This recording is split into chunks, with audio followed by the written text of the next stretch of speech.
Trafficking, American Style, and we're going to talk more in depth about what's going on out here in these streets and how black women are being affected above everybody else and what needs to be done about it.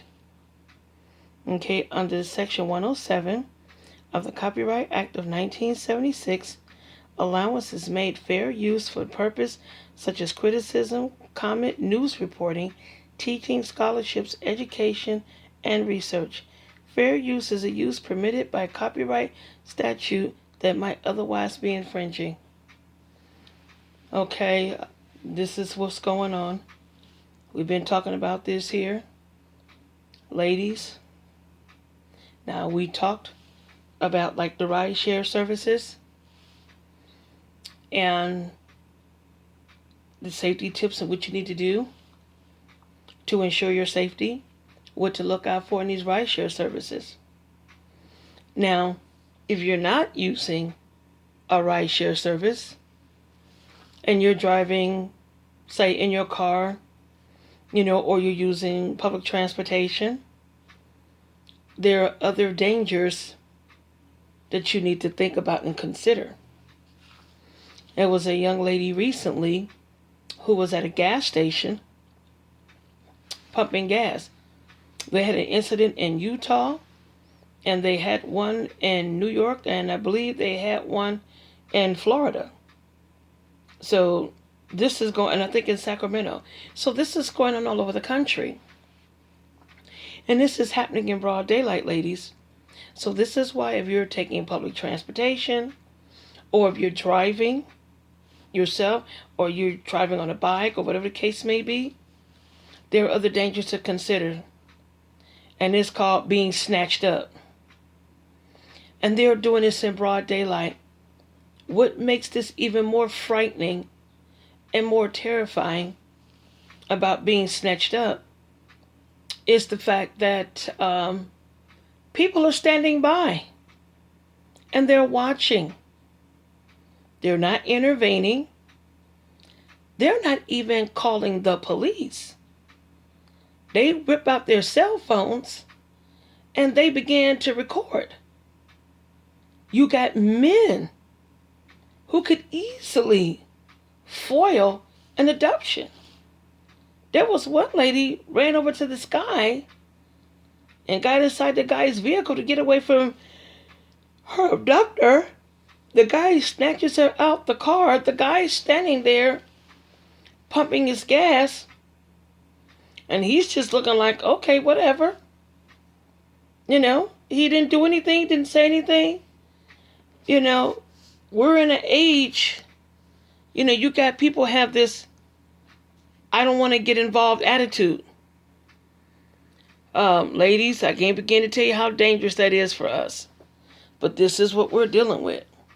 Because we got people out here who are just like, well, it ain't none of my business. I'm not going to get involved. They don't call the police. They're not doing anything. But people are looking at this as entertainment. It's black women, big deal. They're nobody. There's no value with them. They come up missing. We ain't going to even notice that they're gone. Of course not. Because you don't hear about our abductions. It's not being talked about. Not in black media, social media, or in mainstream media. It is not really being talked about. I started this whole Black Women Unprotected, group. Like, I started doing this like 7 years ago. Because I noticed even back in the 90s that black women, we didn't have a protector.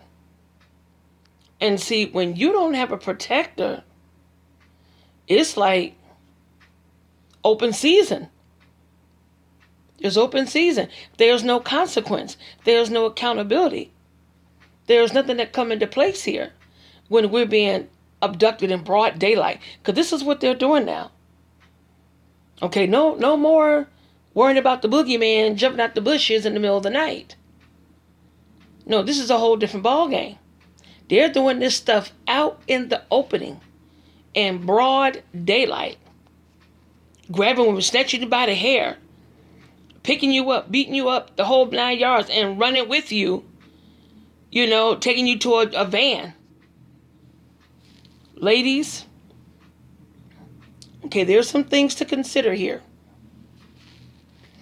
The way we dress. Yes, we know our femininity is under attack. It always has been, because we've never been granted or socially accepted as being feminine and being beautiful. Now, we're going to have to change things up. We can change things up and still maintain our femininity. We need to start dressing to defend and stop dressing to attract. You could be feminine and still dress to defend.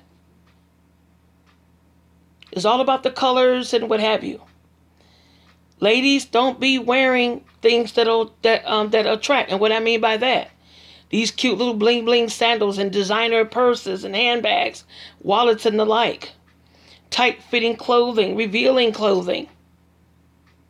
Having your hair down, flowing all over the place. I understand,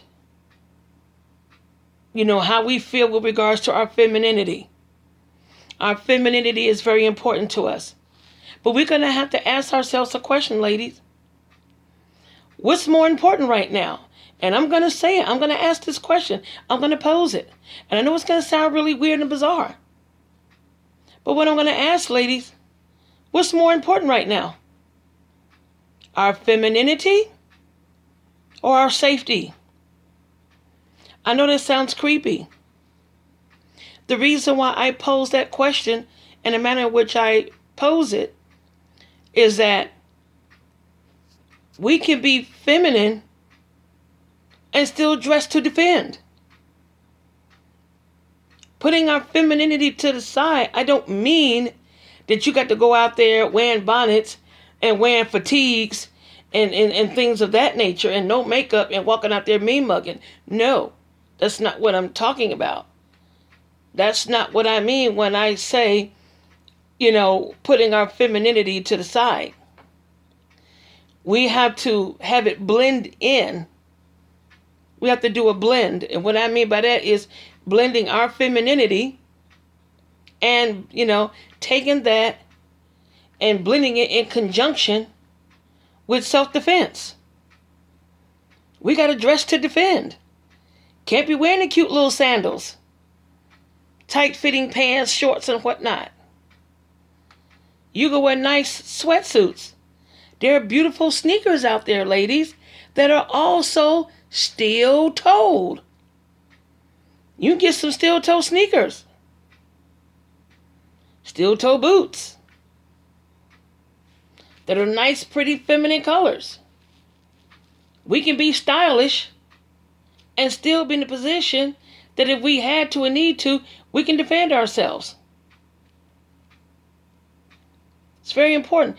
I see these ladies now with these big, huge, long nails.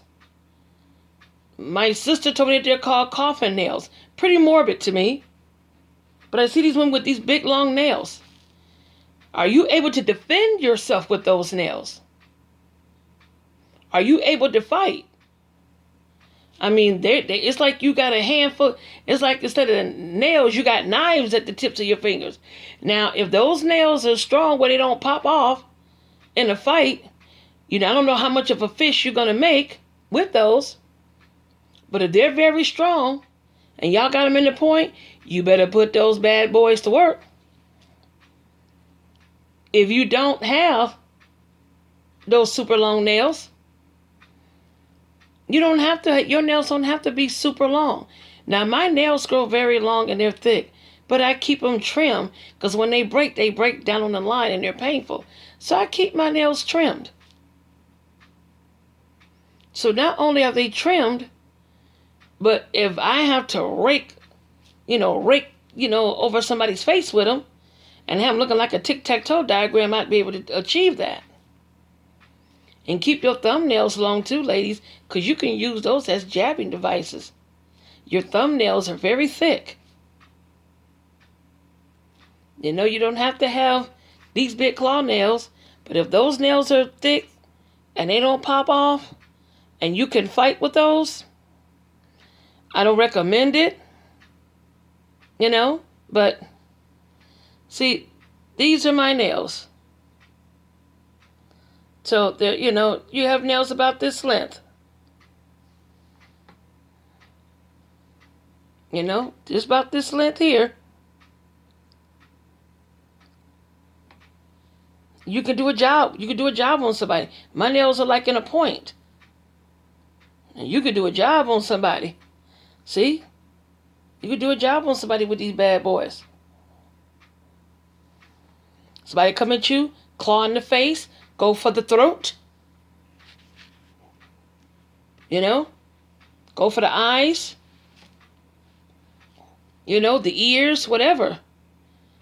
You can stick them in the side of the ear, the hollow points of the brain, the skull. Just like your temple. You can jab your nails into there. Go for their face, their eyes, the throat.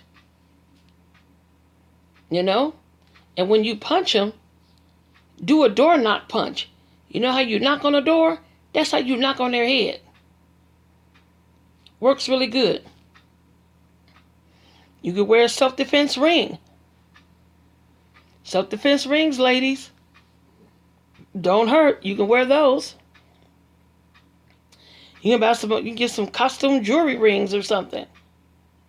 Put a couple of those on. They got other little self-defense rings. They got these metal rings. I got one of these metal rings, and it's got a metal point on it. Go to one of these little gothic stores or something. Get you a couple of those rings, one for each hand. You got to dress to defend, ladies. Because dressing to attract will not allow you to be able to defend yourself the way you need to. You want to have loose-fitting clothing.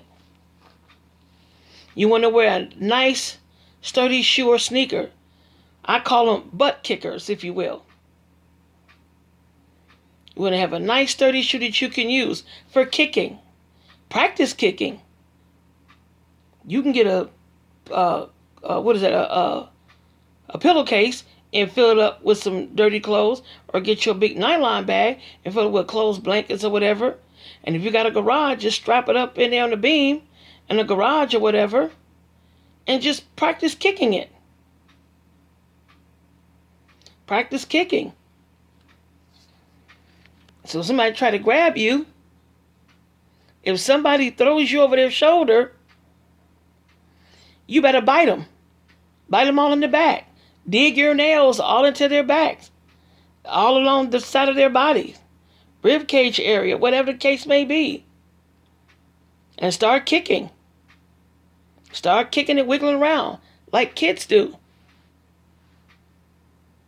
And if you're able to bite them, bite the mess out of them. If you're able to get under his shirt or whatever it is and start racking up his back with your nails, do it. That's how you do it. You can start sticking your nails into them. These are things you have to do. Or you could reach behind, grab him by the back of the hair, and start yanking him like a rag doll. Just start shaking and stuff like a rag doll or whatever. We got to be able to physically fight to defend ourselves, because people will sit there and watch. You at a bus stop. If that bus stop is closed in, don't sit in it. If it doesn't have a way that you can get out the back of it, don't sit in that bus stop. As a matter of fact, if you're at a bus stop, don't sit near the curb. You want to be at least 10 feet away from the curb. 6 to 10 feet. Don't stand on that curb.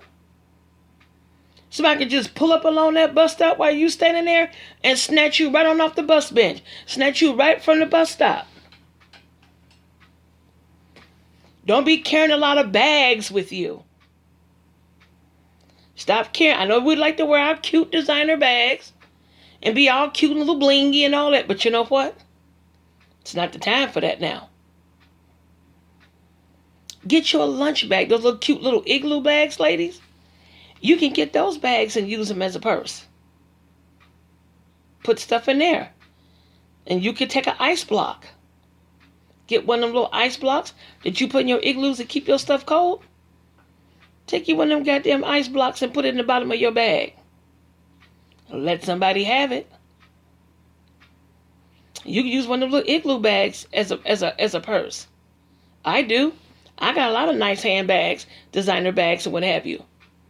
But I'm not gonna walk outside, carrying a nice bag. People see those nice bags, ladies. They're gonna see dollar signs, cause they can sell your bag and make a nice penny. If you walking around with a Fendi or Guess or Prada, Coach and all that stuff, Vuitton, Valentino or whatever, Guess, you walking around with these nice bags, they'll snatch it. There's another thing that's going on too.